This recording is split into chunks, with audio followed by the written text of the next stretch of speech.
Alright everyone, welcome back to another video. Last time we left off with talking about the fall of or the famous cathedral gets bombed in Britain. Now on to reprisal raids on Exeter, Bath, Norwich, and York.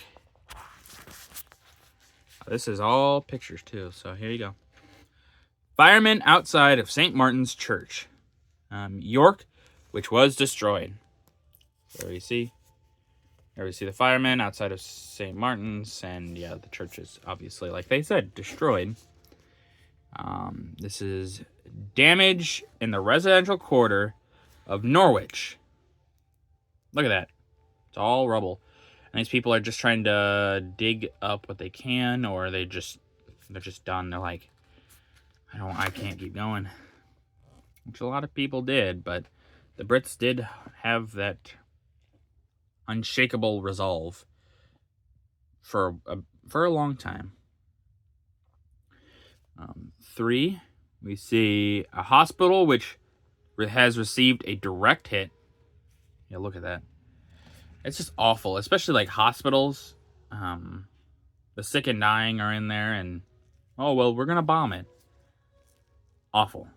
On both sides did this in some cases, but it's just awful. It should never have happened on either side.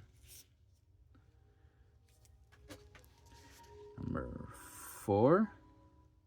Interior of the burnt out Guildhall in York. And yeah, look at that. You can definitely tell it's been scorched. There ain't nothing in there but the framing left, really. It's crazy. Number 5.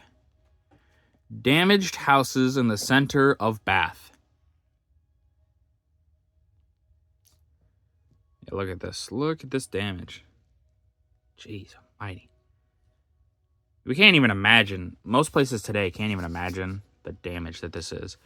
Obviously, some places that probably could are places in the Middle East, Ukraine, things like that. They could maybe understand this a little bit better, but many of the people in the world probably don't. You know, we've never lived through this. Number 6. Right here is, I'm trying to find it, the remains of the Regina Hotel and the Assembly Hall. I'm assuming that, because look at that rubble. Awful.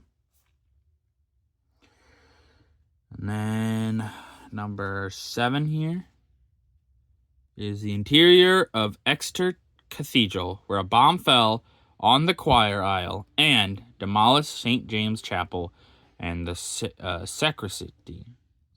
Sacristy? I'm not sure, but yeah, you can see right there.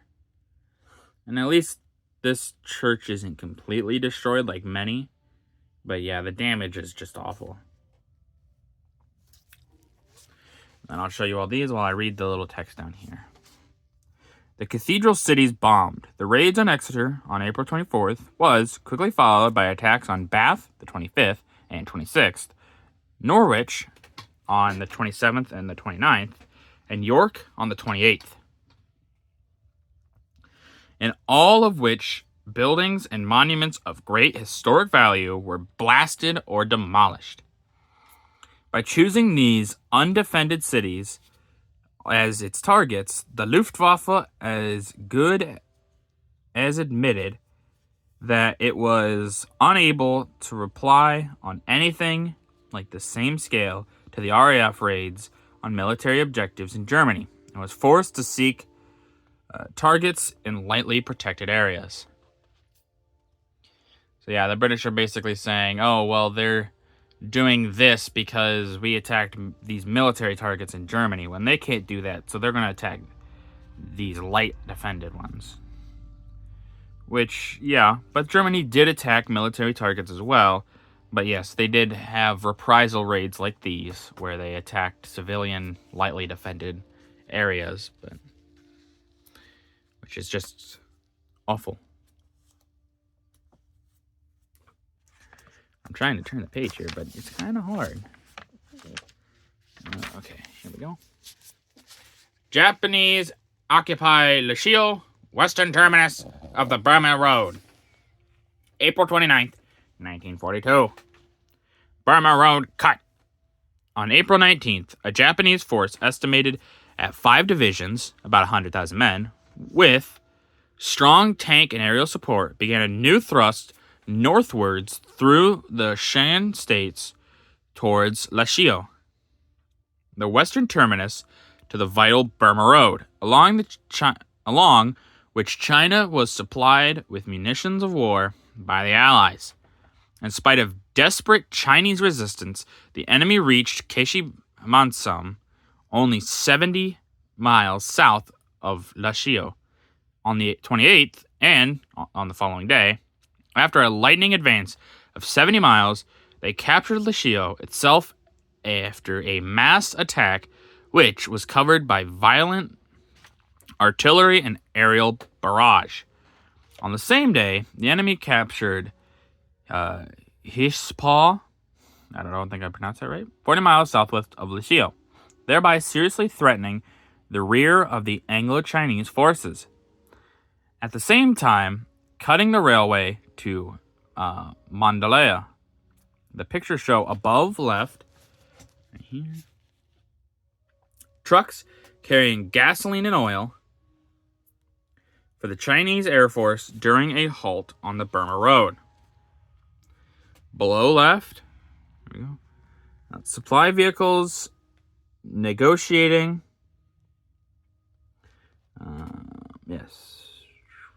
Supply vehicles negotiating some of the hairpin bends for which the road is famous. And then here we see the map of the course of the campaign in Burma. So here we see in the south, the Japanese land here. And they march all the way north, and it has little dates next to it. So by here, it's March 18th, March 20th, March 25th, April 2nd, April 6th, and this one is a following line with it. But April 6th, April 14th, April 16th, May 3rd, and then May 14th. We have then this one here, and then March 22nd, April 14th, April 23rd, things like that. And it keeps going. And you can see the advances from the south by the Japanese leading into the northern areas where the Chinese supply line would be in danger. And you can see right here, they're right on the border with India.